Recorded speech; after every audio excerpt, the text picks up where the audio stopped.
देश भर से जुड़े मेरे किसान भाई बहन, इस कार्यक्रम में देश में अलग अलग स्थानों से जुड़े केंद्र सरकार के मंत्रीगण, राज्य सरकारों के मंत्रीगण, आदरणीय सभी मुख्यमंत्रीगण, पंचायत से लेकर के पार्लियामेंट तक चुने हुए सारे जनप्रतिनिधि और सब गांवों में जाकर के किसानों के बीच में बैठे हैं। मैं आप सबको और मेरे किसान भाइयों बहनों को मेरी तरफ से नमस्कार। किसानों के जीवन में खुशी, ये हम सभी की खुशी बढ़ा देती है। और आज का दिवस तो बहुत ही पावन दिवस भी है। किसानों को आज जो सम्मान निधि मिली है, उसके साथ ही आज का दिन कई अवसरों का संगम बनकर भी आया है। सभी देशवासियों को आज क्रिसमस की भी बहुत बहुत शुभकामनाएं। मेरी कामना है क्रिसमस का ये त्योहार विश्व में प्रेम, शांति और सद्भाव का प्रसार करे।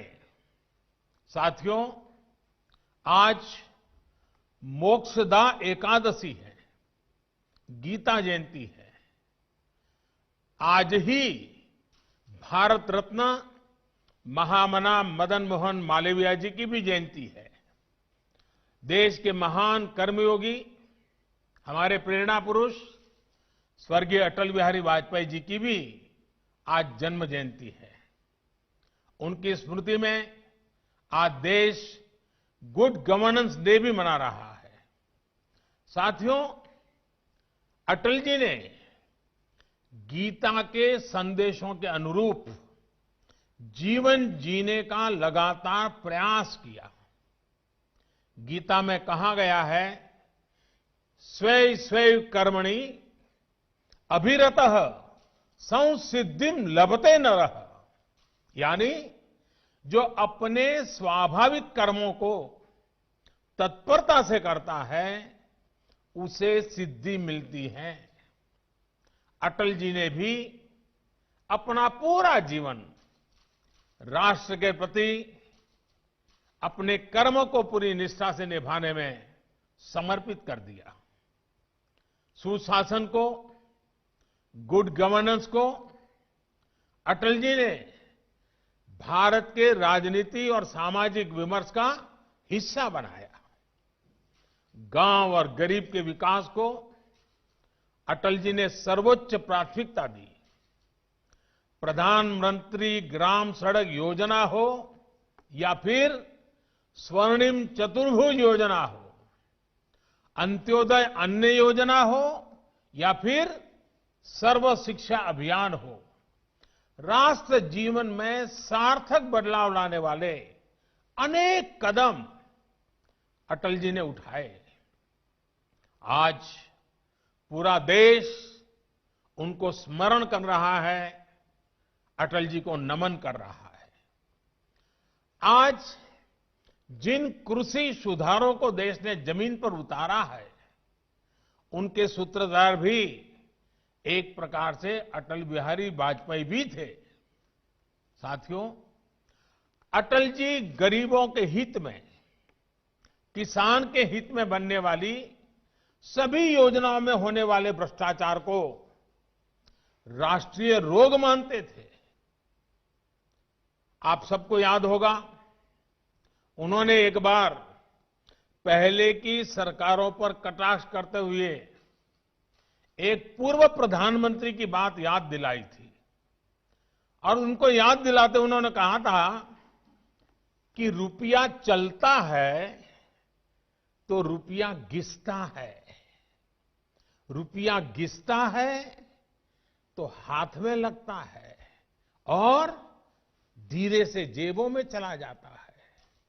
मुझे संतोष है कि आज न रुपया घिसता है और न ही किसी गलत हाथ में लगता है। दिल्ली से जिस गरीब के लिए रुपया निकलता है वो उसके बैंक खाते में सीधा पहुंचता है। अभी हमारे कृषि मंत्री नरेंद्र सिंह जी तोमर ने इसके विषय में विस्तार से हमारे सामने रखा है। पीएम किसान सम्मान निधि इसका ही एक उत्तम उदाहरण है। आज देश के 9 करोड़ से ज्यादा किसान परिवारों के बैंक खाते में सीधे एक कंप्यूटर की क्लिक से 18,000 करोड़ रुपए से भी ज्यादा रकम उनके किसानों के बैंक के खाते में जमा हो गए हैं। जब से ये योजना शुरू हुई है तब से 1,10,000 करोड़ रुपए से ज्यादा 1,10,000 करोड़ रुपए से ज्यादा किसानों के खाते में पहुंच चुके हैं। और यही तो गुड गवर्नेंस है। यही तो गुड गवर्नेंस टेक्नोलॉजी के द्वारा उपयोग किया गया है।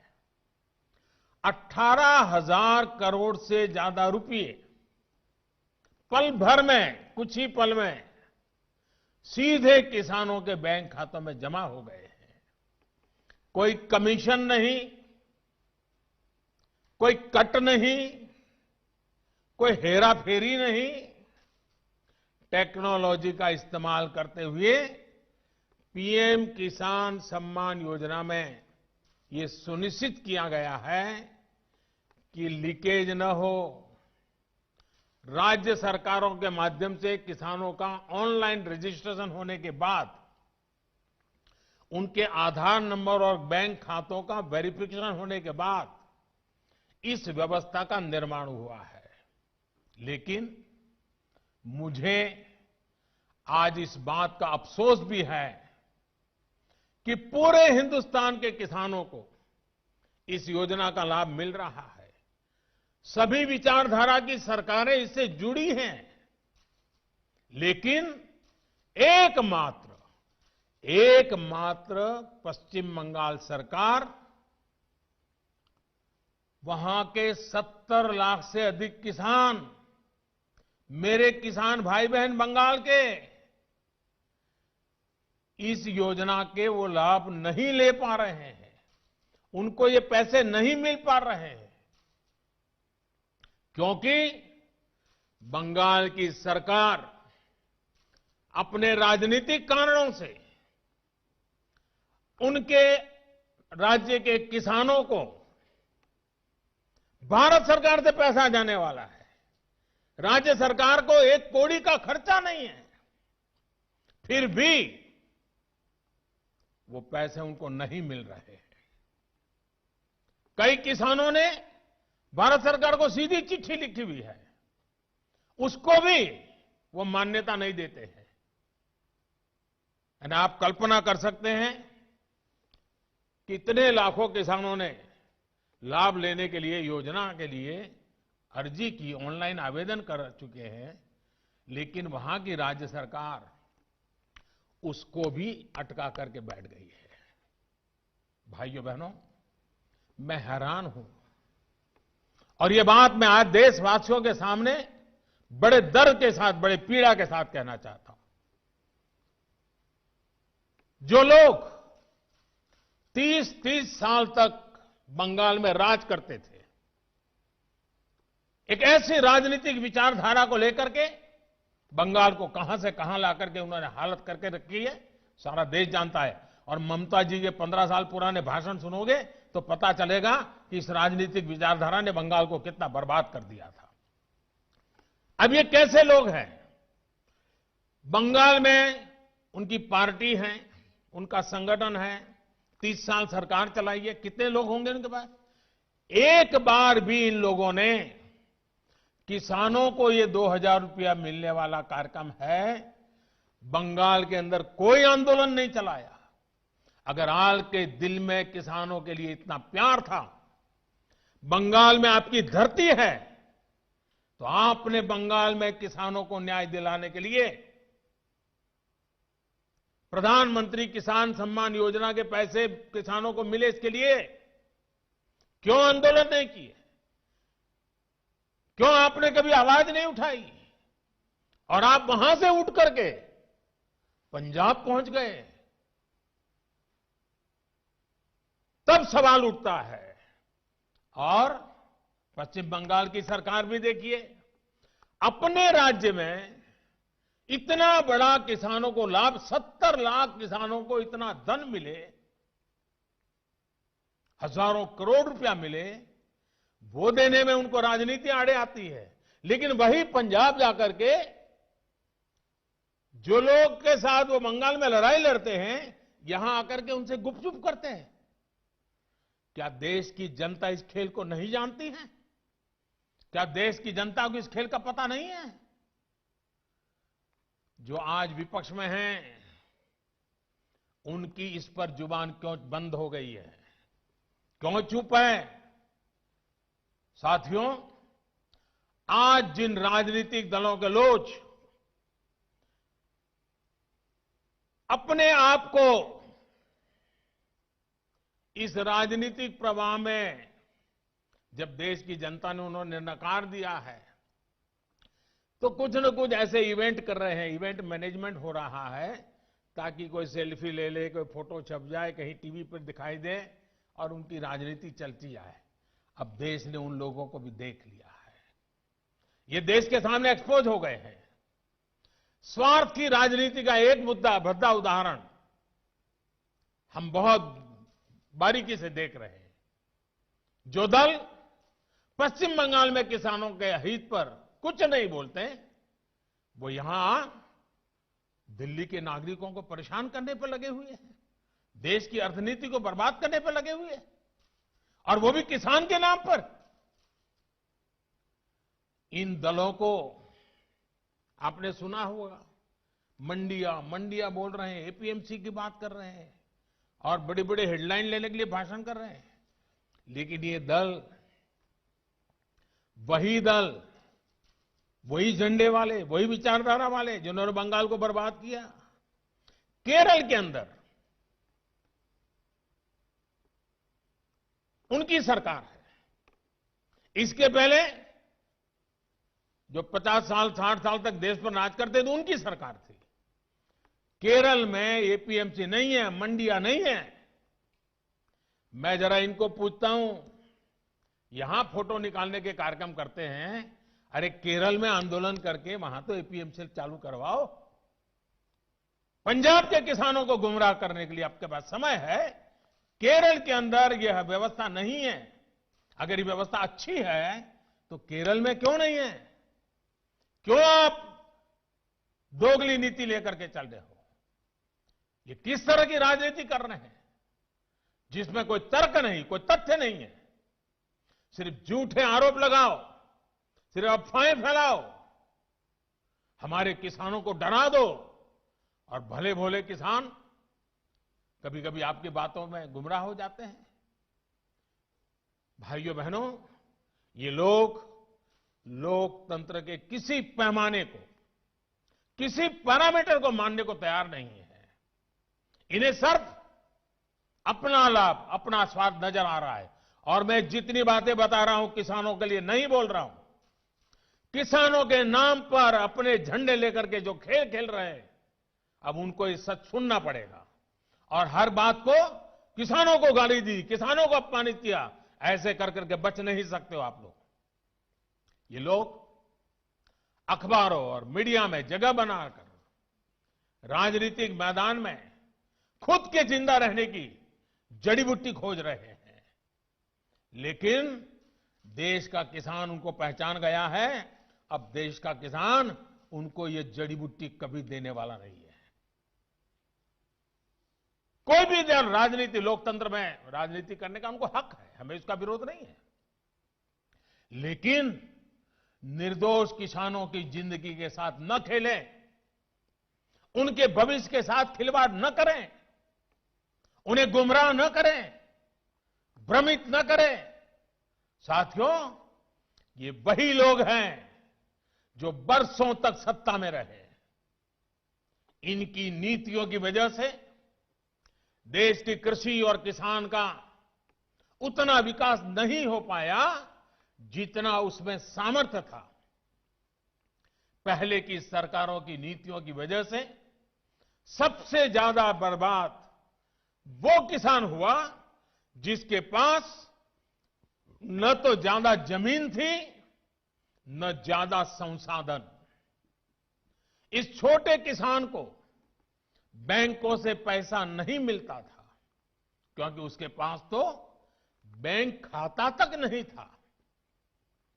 पहले के समय में जो फसल बीमा योजना थी उसका लाभ भी इन छोटे किसानों के लिए तो कहीं नामो निशान नहीं था। कोई इक्का दुक्का कहीं मिल जाए तो अलग बात है।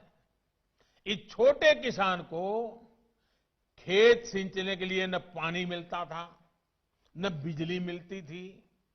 वो हमारा बेचारा गरीब किसान अपना खून पसीना लगाकर वो खेतों में जो पैदा भी करता था उसे बेचने में भी उसकी हालत खराब हो जाती थी। इस छोटे किसान की सुध लेने वाला कोई नहीं था। और आज मैं देशवासियों को फिर याद दिलाना चाहता हूं, देश में इन किसानों की संख्या छोटी नहीं है। जिनके साथ यह अन्याय किया गया है ना, ये संख्या 80% से ज्यादा किसान इस देश में हैं। करीब करीब 10 करोड़ से भी ज्यादा, जो इतने वर्षों तक सत्ता में रहे, उन्होंने इन किसानों को अपने हाल पर छोड़ दिया था। चुनाव होते रहे, सरकारें बनती रही, रिपोर्ट आती रही, आयोग बनते रहे, वादे करो भुला दो, करो भुला दो, यही सब हुआ। लेकिन किसान की स्थिति नहीं बदली। नतीजा क्या हुआ? गरीब किसान और गरीब होता गया। क्या देश में इस स्थिति को बदलना आवश्यक नहीं था? मेरे किसान भाइयों और बहनों, 2014 में सरकार बनने के बाद हमारी सरकार ने नई अप्रोच के साथ काम करना शुरू किया। हमने देश के किसान की छोटी छोटी दिक्कतों और कृषि के आधुनिकीकरण, उसे भविष्य की जरूरतों के लिए तैयार करने, दोनों पर एक साथ ध्यान दिया। हम बहुत सुनते थे कि उस देश में खेती इतनी आधुनिक है, वहां का किसान इतना समृद्ध है। कभी इजराइल का उदाहरण सुनते रहते थे। हमने दुनिया भर में कृषि क्षेत्र में क्या क्रांति आई है, क्या बदलाव आए हैं, क्या नए इनिशिएटिव आए हैं, क्या अर्थव्यवस्था के साथ कैसे जोड़ा है, सारी चीजों का गहन अध्ययन किया। इसके बाद हमने अपने अलग अलग लक्ष्य बनाए और सभी पर एक साथ काम शुरू किया। हमने लक्ष्य बनाकर काम किया कि देश के किसानों का खेती पर होने वाला खर्च, इनपुट कॉस्ट, ये कम हो, उसका खर्चा कम हो। सॉइल हेल्थ कार्ड, यूरिया की नीम कोटिंग, लाखों की संख्या में सोलर पंप, ये सारी योजनाएं उनका इनपुट कॉस्ट कम करने के लिए एक के बाद एक उठाई। हमारी सरकार ने प्रयास किया कि किसान के पास एक बेहतर फसल बीमा कवच हो। आज देश के करोड़ों किसानों को पीएम फसल बीमा योजना का लाभ हो रहा है। और मेरे प्यारे किसान भाइयों बहनों, अभी जब मैं किसान भाइयों से बात कर रहा था तो मुझे हमारे महाराष्ट्र लातूर के गणेश जी ने बताया कि 2,500 रुपया उन्होंने दिया और 54,000 रुपया करीब करीब मिला। मामूली प्रीमियम के बदले किसानों को पिछले साल में 87,000 करोड़ रुपए क्लेम राशि मिली है। 87 यानी करीब करीब 90,000 करोड़ मामूली प्रीमियम दिया किसानों ने। मुसीबत के समय ये फसल बीमा उनको काम आया। हमने इस लक्ष्य पर भी काम किया कि देश के किसान पास खेत में सिंचाई की पर्याप्त सुविधा हो। हम दशकों पुरानी सिंचाई योजनाओं पूरा कराने के साथ ही देश भर में पर ड्रॉप मोर क्रॉप के मंत्र के साथ माइक्रो इरिगेशन को भी बढ़ावा दे रहे हैं। और मुझे खुशी हुई अभी तमिलनाडु के हमारे सुब्रमण्य जी मुझे बता रहे थे कि उन्होंने माइक्रो इरिगेशन से, ड्रिप इरिगेशन से जो पहले 1 एकड़ का काम होता था 3 एकड़ का हुआ और पहले से ज्यादा 1 लाख रुपए ज्यादा कमाया माइक्रो इरिगेशन से। साथियों, हमारी सरकार ने प्रयास किया कि देश के किसानों को फसल की उचित कीमत मिले। हमने लंबे समय से लटकी स्वामीनाथन कमेटी की रिपोर्ट के अनुसार लागत का 1.5 गुना एमएसपी किसानों को दिया। पहले कुछ ही फसलों पर एमएसपी मिलती थी, हमने उनकी भी संख्या बढ़ाई। पहले एमएसपी का ऐलान अखबारों में छोटी सी जरा जगह बनाना खबर के तौर पर छपता था, किसानों तक लाभ नहीं पहुंचता था, कहीं तराजू ही नहीं लगते थे और इसलिए किसान के जीवन में कोई बदलाव ही नहीं आता था। हम आज एमएसपी पर रिकॉर्ड सरकारी खरीद कर रहे हैं। किसानों की जेब में एमएसपी का रिकॉर्ड पैसा पहुंच रहा है। जो आज किसानों के नाम पर आंदोलन कर रहे हैं, वो जब उनका समय था तब चुप मार करके बैठे हुए थे। ये जितने लोग आंदोलन चला रहे हैं ना, ये उस सरकार के हिस्सेदार थे, समर्थन करते थे और यही लोग स्वामीनाथन कमेटी की रिपोर्ट के ऊपर बैठ गए थे, सालों तक बैठ गए थे। हमने आकर के निकाला क्योंकि हमारे दिल में किसान की जिंदगी को भला करना, कल्याण करना, ये हमारा जीवन का मंत्र है, इसलिए कर रहे हैं। साथियों, हम इस दिशा में भी फसल बेचने के लिए किसान के पास सिर्फ एक मंडी नहीं, बल्कि उसको विकल्प मिलना चाहिए, बाजार मिलना चाहिए। हमने देश की 1000 से ज्यादा कृषि मंडियों को ऑनलाइन जोड़ा। इनमें भी 1 लाख करोड़ रुपए से ज्यादा का कारोबार किसानों ने कर दिया है। किसान ऑनलाइन बेचना शुरू किया है। साथियों, हमने एक और लक्ष्य बनाया कि छोटे किसानों के समूह बने ताकि वो अपने क्षेत्र में एक सामूहिक ताकत बनकर काम करे। आज देश में 10,000 से ज्यादा किसान उत्पादक संघ एफपीओ बनाने का अभियान चल रहा है। उन्हें आर्थिक मदद दी जा रही है। अभी हम महाराजगंज के राम गुलाब जी से सुन रहे थे, 300 के करीब किसानों को इकट्ठा किया है उन्होंने और पहले की तुलना में 1.5 गुना भाव से माल बेचना शुरू हुआ है। एफपीओ बनाया उन्होंने, वैज्ञानिक तरीके से खेती में मदद ली और आज उनको फायदा हो रहा है। साथियों, हमारे कृषि क्षेत्र की सबसे बड़ी आवश्यकता है गांव के पास ही भंडारण, कोल्ड स्टोरेज, इसकी आधुनिक सुविधा कम कीमत पर हमारे किसानों को उपलब्ध हो। हमारी सरकार ने इसे भी प्राथमिकता दी। आज देश भर में कोल्ड स्टोरेज का नेटवर्क विकसित करने के लिए सरकार करोड़ों रुपए का निवेश कर रही है। हमारी नीतियों में इस पर भी बल दिया गया है कि खेती के साथ ही किसान के पास आय बढ़ाने के दूसरे विकल्प भी हो। हमारी सरकार मछली पालन, पशुपालन, डेयरी उद्योग, मधुमक्खी पालन सभी को प्रोत्साहित कर रही है। हमारी सरकार ने यह भी सुनिश्चित किया कि देश के बैंकों का पैसा देश के किसानों के काम आए। 2014 में जब हम पहली बार सरकार में आए और शुरुआत थी हमारी, 2014 में जहां 7 लाख करोड़ रुपए का प्रावधान एक किसानों के लिए किया गया था धन के लिए, वही इसे अब करीब 14 लाख करोड़ रुपए यानी 2 गुना किया गया है ताकि किसान को कर्ज मिल सके। बीते कुछ महीनों से करीब 2.5 करोड़ छोटे किसानों को किसान क्रेडिट कार्ड से जोड़ा गया है और अभियान तेजी से चल रहा है। हम मछली पालकों, पशुपालकों, उनको भी किसान क्रेडिट कार्ड दे रहे हैं। ये लाभ उनको भी अब दिया जा रहा है। साथियों, हमने इस लक्ष्य पर भी काम किया, खेती की दुनिया में क्या चल रहा है।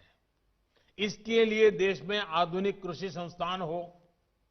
बीते वर्षों में देश में अनेक नए कृषि संस्थान बने हैं, कृषि की पढ़ाई की सीटें बढ़ी हैं और साथियों, खेती से जुड़े इन सारे प्रयासों के साथ ही हमने एक और बड़े लक्ष्य पर काम किया। ये लक्ष्य है गांव में रहने वाले किसान का जीवन आसान हो। साथियों, आज जो किसानों के लिए इतने आंसू बहा रहे हैं, इतने बड़े बड़े बयान दे रहे हैं, बड़ा दुख दिखा रहे हैं, जब ये लोग सरकार में थे तब इन्होंने किसानों का दुख, उनकी तकलीफ दूर करने के लिए क्या किया, ये देश का किसान अच्छी तरह जानता है। आज सिर्फ खेती ही नहीं, बल्कि उसके जीवन को आसान बनाने के लिए हमारी सरकार उसके दरवाजे तक पहुंची है, खेत के मेड़ तक पहुंची है। आज देश के छोटे और सीमांत किसान को अपना पक्का घर मिल रहा है, शौचालय मिल रहा है, साफ पानी का नल मिल रहा है। यही किसान है जिसे बिजली के मुफ्त कनेक्शन, गैस के मुफ्त कनेक्शन, ये बहुत बड़ा लाभ हुआ है। हर साल आयुष्मान भारत योजना के तहत 5 लाख रुपए तक के मुफ्त इलाज की सुविधा ने आज मेरे छोटे किसान के जीवन की बहुत बड़ी चिंता कम की है। 90 पैसे प्रतिदिन, यानी एक चाय से भी कम कीमत, 90 पैसे प्रतिदिन और 1 रुपया महीना के प्रीमियम पर बीमा, ये मेरे किसानों के जीवन में बहुत बड़ी ताकत है। 60 वर्ष की आयु के बाद 3,000 रुपये मासिक पेंशन, ये सुरक्षा कवच भी आज किसान के पास है। साथियों, आजकल कुछ लोग किसान की जमीन की चिंता करने का दिखावा कर रहे हैं। किसानों की जमीन हड़पने में कैसे कैसे लोगों के नाम अखबारों में चमकते रहे हैं, हम जानते हैं। ये लोग तब कहां थे जब मालिकाना दस्तावेज के अभाव में किसानों के घर और जमीन पर अवैध कब्जे हो जाते थे। गांव के छोटे और सीमांत किसानों को, खेत मजदूरों को इस अधिकार से इतने सालों तक वंचित किसने रखा? इसका जवाब इन लोगों के पास नहीं है। गांव में रहने वाले हमारे भाई बहनों के लिए ये काम आज हो रहा है। अब गांव में किसानों को उनके मकान का, जमीन का नक्शा और कानूनी दस्तावेज दिया जा रहा है। टेक्नोलॉजी की मदद से स्वामित्व योजना के बाद अब गांव के किसान को भी जमीन और घर के नाम पर बैंक से कर्ज मिलना आसान हुआ है। साथियों, बदलते समय के साथ अपनी अप्रोच का विस्तार करना भी उतना ही जरूरी है। हमें 21वीं सदी में भारत की इस कृषि को आधुनिक बनाना ही होगा और इसी का बीड़ा देश के करोड़ों किसानों ने भी उठाया है और सरकार भी उनके साथ कंधे से कंधा मिलाकर के आगे बढ़ने के लिए कृत संकल्प है। आज हर किसान को यह पता है कि उसकी उपज का सबसे अच्छा दाम कहां मिल सकता है। पहले क्या होता था कि अगर मंडी में बेहतर दाम नहीं मिलते थे या फिर उसकी उपज को दोयम दर्जी का बताकर खरीदने से इनकार कर दिया जाता था, तो किसान मजबूरी में औने पौने दामों पर अपनी उपज बेचने को मजबूर रहता था। इन कृषि सुधारों के जरिए हमने किसानों को बेहतर विकल्प दिए हैं।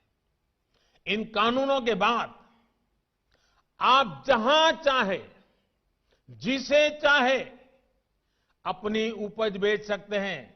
मेरे किसान भाइयों बहनों, मेरे इन शब्दों को आप ध्यान से सुनिए। मैं फिर से कह रहा हूं कि आप अपनी फसल को जहां चाहे आप निर्णय करके बेच सकते हैं। आपको जहां सही दाम मिले आप वहां पर उपज बेच सकते हैं। आप न्यूनतम समर्थन मूल्य यानी एमएसपी पर अपनी उपज बेचना चाहते हैं, आप उसे बेच सकते हैं। आप मंडी में अपनी उपज बेचना चाहते हैं, आप बेच सकते हैं। आप अपनी उपज का निर्यात करना चाहते हैं, आप निर्यात कर सकते हैं। आप उसे व्यापारी को बेचना चाहते हैं, आप बेच सकते हैं। आप अपनी उपज दूसरे राज्य में बेचना चाहते हैं, आप बेच सकते हैं। आप पूरे गांव के किसानों को एफपीओ के माध्यम से इकट्ठा कर अपनी पूरी उपज को एक साथ बेचना चाहते हैं, आप बेच सकते हैं। आप बिस्किट, चिप्स, जैम, दूसरे कंज्यूमर उत्पादों की वैल्यू चेन का हिस्सा बनना चाहते हो, आप ये भी कर सकते हैं। देश के किसान को इतने अधिकार मिल रहे हैं, तो इसमें गलत क्या है? इसमें गलत क्या है कि अगर किसानों को अपनी उपज बेचने का विकल्प ऑनलाइन माध्यम से पूरे साल और कहीं भी मिल रहा है। साथियों, आज नए कृषि सुधारों के बारे में असंख्य झूठ फैलाए जा रहे हैं। कुछ लोग किसानों के बीच भ्रम फैला रहे हैं कि एमएसपी समाप्त की जा रही है, तो कुछ लोग अफवाहें फैला रहे हैं कि मंडियों को बंद कर दिया जाएगा। मैं आपको फिर ध्यान दिलाना चाहता हूं कि इन कानूनों को लागू हुए कई महीने बीत गए हैं। क्या आपने देश के किसी एक कोने में एक भी मंडी के बंद होने की खबर सुनी है? जहां तक एमएसपी का सवाल है, हाल के दिनों में सरकार ने बहुत सी फसलों का न्यूनतम समर्थन मूल्य भी बढ़ा दिया है। ये कृषि सुधारों के बाद भी हुआ है, नए कृषि कानूनों के बाद भी हुआ है। इतना ही नहीं, जो लोग किसानों के नाम पर बात करते हैं ना, ये जो आंदोलन चल रहा है उसमें कई सच्चे और निर्दोष किसान भी हैं। ऐसा नहीं है कि सब वो राजनीतिक विचारधारा वाले तो सिर्फ नेता हैं, बाकी तो भले भाले किसान हैं। उनको जाकर के सीक्रेटली पूछोगे कि भाई आपकी कितनी जमीन है, क्या पैदा करते हो, इस बार बेचा कि नहीं बेचा, तो वो भी बताएगा हाँ वो एमएसपी में बेच करके आया। और जब एमएसपी में खरीदी चल रही थी ना, तब वो आंदोलन को उन्होंने ठंडा कर दिया था, क्योंकि उनको मालूम था कि अभी जरा किसान मंडी में जाके के माल बेच रहा है। वो सब बिक्री हो गई, काम हो गया, फिर उन्होंने आंदोलन शुरू किया। साथियों, वास्तविकता तो ये है कि बढ़े हुए न्यूनतम समर्थन मूल्य एमएसपी पर सरकार ने किसानों की उपज की रिकॉर्ड स्तर पर खरीदी की है, और वो भी नए कानून बनने के बाद। और एक अहम बात, इन कृषि सुधारों से सरकार ने अपनी जिम्मेदारियां बढ़ाई है। उदाहरण के तौर पर एग्रीमेंट फार्मिंग की बात ही ले लीजिए। कुछ राज्यों में ये कानून, ये प्रावधान कई सालों से हैं, पंजाब में भी है। वहां तो प्राइवेट कंपनियां एग्रीमेंट करके खेती कर रही है। क्या आप जानते हैं, पहले के कानूनों में समझौता तोड़ने पर किसानों पर पेनल्टी लगती थी। मेरे किसान भाइयों को भी ये किसी ने समझाया नहीं होगा, लेकिन हमारी सरकार ने ये सुधार किया और ये सुनिश्चित किया कि मेरे किसान भाइयों पर पेनल्टी या किसी तरह का जुर्माना नहीं लगेगा। साथियों, आप ये भली भांति जानते हैं कि पहले अगर किसी कारणवश किसान मंडी नहीं भी जा पाता था, तो वो क्या करता था? वो किसी ट्रेडर को अपना माल बेच देता था। ऐसे में वो व्यक्ति किसान का फायदा ना उठा पाए, उसके लिए भी हमारी सरकार ने कानूनी उपाय किए हैं। खरीदार समय से आपका भुगतान करने के लिए अब कानूनन बाध्य हैं। उसे रसीद भी काटनी होगी और 3 दिन के भीतर भुगतान भी करना होगा।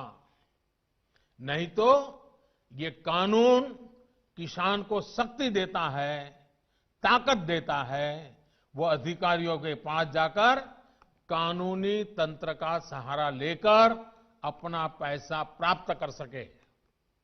ये सारी चीजें हो चुकी हैं, हो रही है।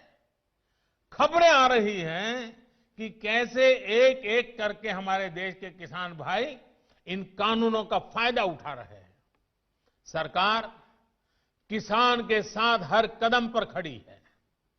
किसान चाहे जिसे अपनी उपज बेचना चाहे, सरकार ने ऐसी व्यवस्था की है कि एक मजबूत कानून और लीगल सिस्टम किसानों के पक्ष में खड़ा रहे। साथियों, कृषि सुधारों का एक और अहम पक्ष भी ये है के लिए समझना जरूरी है। अब जब कोई किसान के साथ एग्रीमेंट करेगा तो वो ये भी चाहेगा कि उपज अच्छी से अच्छी हो। इसके लिए एग्रीमेंट करने वाला किसानों को अच्छे बीज, आधुनिक तकनीक, अत्याधुनिक उपकरण, विशेषज्ञता ये हासिल करने में मदद करेगा ही करेगा, क्योंकि उसको तो उसी रोजी रोटी उसमें है। अच्छी उपज के लिए सुविधाएं किसानों के दरवाजे पर उपलब्ध करवाएगा। एग्रीमेंट करने वाला व्यक्ति बाजार की ट्रेंड से पूरी तरह वाकिफ रहेगा और इसी के अनुरूप हमारे किसानों को बाजार की मांग के हिसाब से काम करने में मदद करेगा। अब आपको मैं एक और स्थिति बताता हूं। अगर किसी वजह से, किसी परेशानी की वजह से किसान की उपज अच्छी नहीं होती या फिर बर्बाद हो जाती है, तो भी ये याद रखिए, तो भी जिसने एग्रीमेंट किया है उसको, किसान को उपज का जो दाम निर्धारित हुआ था वो उसको देना ही पड़ेगा।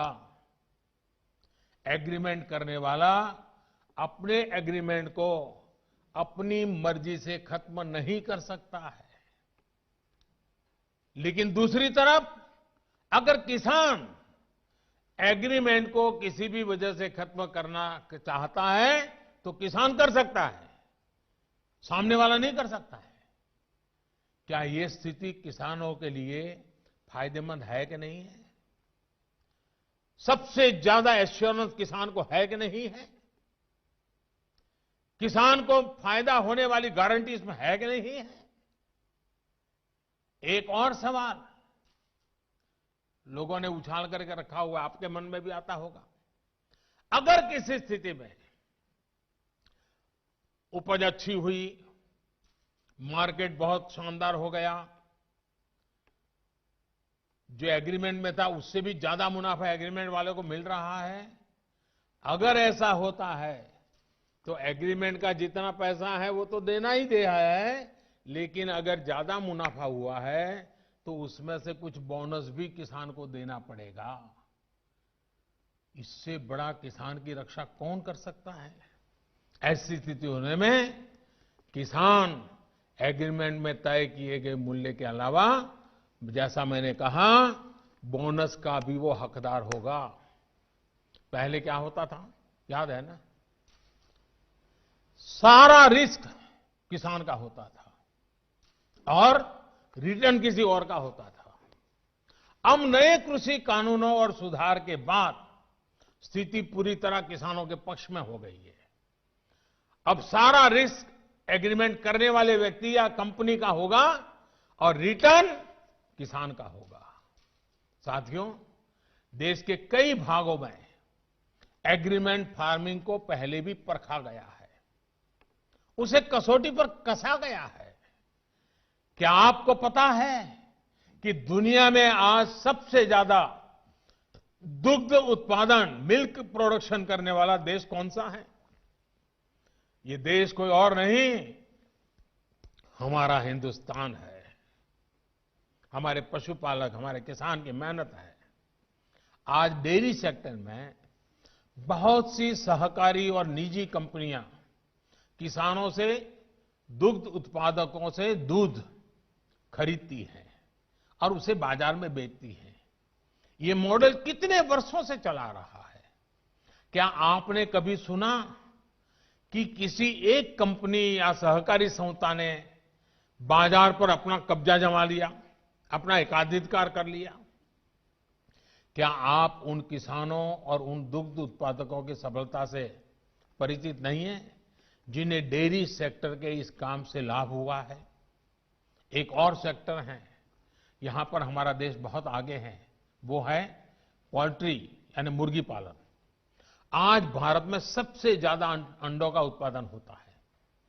पूरे पोल्ट्री सेक्टर में बहुत सी बड़ी कंपनियां काम कर रही है, कुछ छोटी कंपनियां भी हैं, तो कुछ स्थानीय खरीदार भी इस व्यवसाय में जुटे हैं। इस सेक्टर से जुड़े लोग अपना प्रोडक्ट किसी को भी कहीं भी बेचने के लिए स्वतंत्र हैं। जहां भी उन्हें सबसे ज्यादा दाम मिलता है वो अंडे बेच सकते हैं।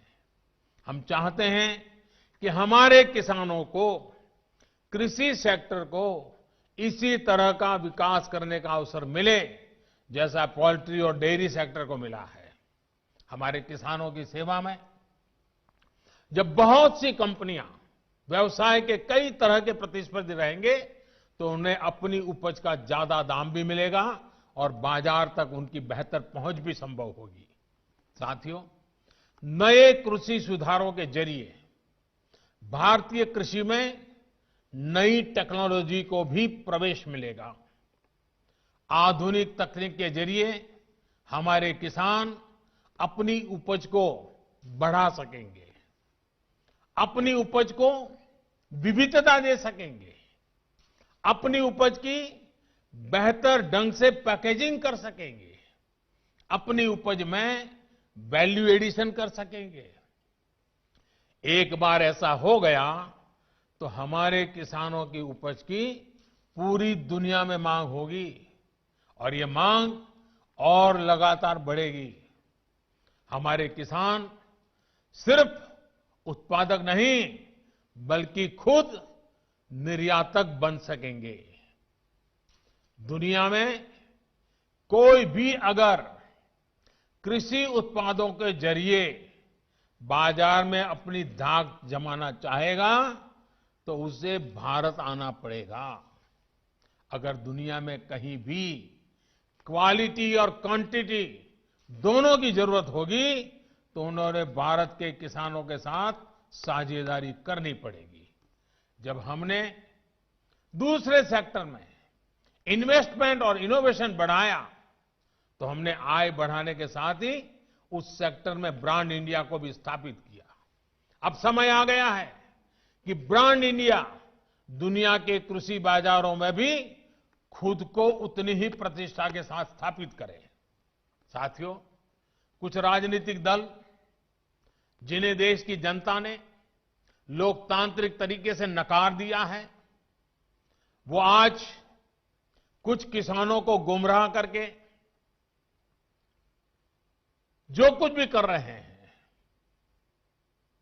उन सबको बार बार नम्रतापूर्वक सरकार की तरफ से अनेक प्रयासों के बावजूद भी किसी न किसी राजनीतिक कारण से, किसी ने बंधी राजनीतिक विचारधारा के कारण से ये चर्चा नहीं होने दे रहे हैं। कृषि कानूनों के संदर्भ में ये जो पॉलिटिकल पार्टी की विचारधारा वाले जो कुछ लोग हैं जो किसानों के कंधे पर बंदूकें फोड़ रहे हैं, कृषि कानूनों के संदर्भ में उनके पास ठोस तर्क न होने के कारण वो भांति भांति के मुद्दों को किसानों के नाम पर उछाल रहे हैं। आपने देखा होगा जब प्रारंभ हुआ था तो उनकी इतनी मांग थी कि भाई एमएसपी की गारंटी दो। उनके मन में जेन्युइन, तो क्योंकि वो किसान थे, उनको लगा कहीं ऐसा तो ना हो। लेकिन इसका माहौल दिखा करके ये राजनीतिक विचारधारा वाले चढ़ बैठे और अब एमएसपी वगैरह बाजू में क्या चल रहा है, ये लोग हिंसा के आरोपी ऐसे लोगों को जेल से छुड़ाने की मांगे कर रहे हैं। देश में आधुनिक हाईवेज बने, निर्माण हो, जो पिछली सब सरकारों ने किया था। ये लोग भी उस सरकारों में समर्थन करते थे, भागीदार थे। अब कहते हैं टोल टैक्स नहीं होगा, टोल खाली कर दो। भाई, किसान का विषय छोड़ करके नई जगह पे क्यों जाना पड़ रहा है? जो नीतियां पहले के समय से चली आ रही है, अब ये किसान आंदोलन की आड़ में उनका भी विरोध कर रहे हैं, टोल नाकों का विरोध कर रहे हैं। साथियों, ऐसी परिस्थिति में भी देश भर के किसानों ने कृषि सुधारों का भरपूर समर्थन किया, भरपूर स्वागत किया है। मैं सभी किसानों का आभार व्यक्त करता हूं। मैं सर झुका करके उनको प्रणाम करता हूं कि देश को आगे ले जाने के लिए देश के कोटि कोटि किसान आज इस निर्णय के साथ, हिम्मत के साथ खड़े हुए हैं। और मैं मेरे किसान भाइयों बहनों को भरोसा दिलाता हूं कि आपके विश्वास पर हम कोई आंच नहीं आने देंगे। पिछले दिनों अनेक राज्य, और ये बात समझनी होगी, अनेक राज्य, चाहे असम हो या इधर राजस्थान हो, जम्मू कश्मीर हो, ऐसे कई जगह पे पंचायतों के चुनाव हुए। इनमें प्रमुखतया ग्रामीण क्षेत्र के लोगों को ही वोट देना होता है, एक प्रकार से किसान को ही वोट देना होता है। इतना गुमराह करने वाला का खेल चलता था, इतना बड़ा आंदोलन का नाम दिया जा रहा था, हो हल्ला किया जाता था, लेकिन इसी के अगल बगल में जहां जहां चुनाव हुए हैं, उन गांवों के किसानों ने ये आंदोलन चलाने वाले जो इतने लोग थे उनको नकार दिया है, पराजित कर दिया है। ये भी एक प्रकार से उन्होंने बैलेट बॉक्स के द्वारा ये नए कानूनों को खुला समर्थन किया है। साथियों, तर्क और तथ्य के आधार पर, हर कसौटी पर हमारे ये निर्णय कसे जा सकते हैं। उसमें कोई कमी है तो उसको इंगित करना चाहिए, लोकतंत्र है। हमें सब प्रकार का भगवान ने ज्ञान दिया ऐसा दावा हमारा नहीं है, लेकिन बात तो हो। इन बातों के बावजूद भी लोकतंत्र में अटूट आस्था और श्रद्धा होने के कारण, किसानों के प्रति हमारा समर्पण होने के कारण, हर समय किसानों के हर मुद्दे पर चर्चा के लिए सरकार तैयार है। समाधान के लिए हम खुला मन लेकर के चल रहे हैं। कई दल ऐसे भी हैं जो इन्हीं कृषि सुधारकारों के पक्ष में रहे हैं। उनके लिखित बयान भी हमने देखे हैं। वो आज अपनी कही बात से ही मुकर गए हैं, उनकी भाषा बदल गई है। वो राजनीतिक नेता जो किसानों को भ्रमित करने में जुटे हुए हैं, जिनकी लोकतंत्र में रत्ती भर भी श्रद्धा नहीं है, वो विश्वास ही नहीं करते डेमोक्रेसी में। दुनिया के कई देशों में उनका परिचय है लोगों को। ऐसे लोगों के जो भी उन्होंने कहा है पिछले दिनों, जिस प्रकार के अनलगढ़ आरोप लगाए हैं, जिस भाषा का प्रयोग किया है, पता नहीं कैसी कैसी इच्छाएं व्यक्त की है, मैं बोल भी नहीं सकता हूं। ये सब करने के बावजूद भी, उन सब चीजों को सहन करने के बाद भी,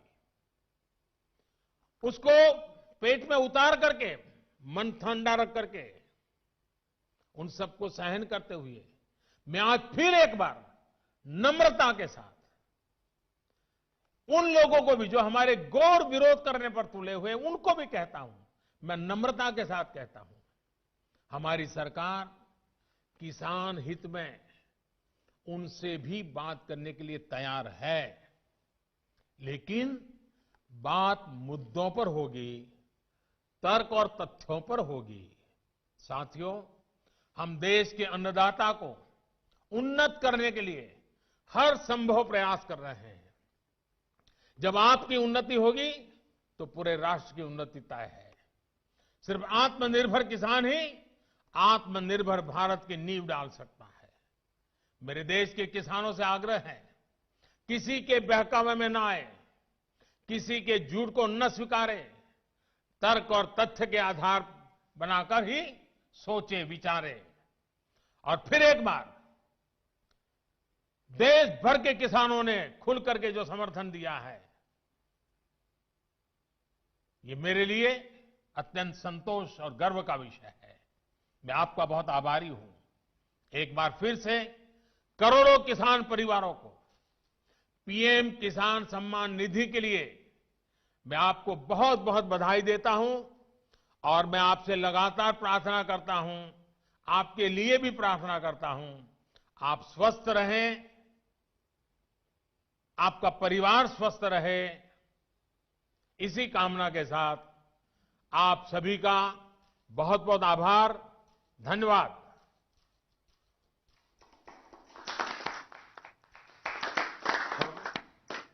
माननीय प्रधान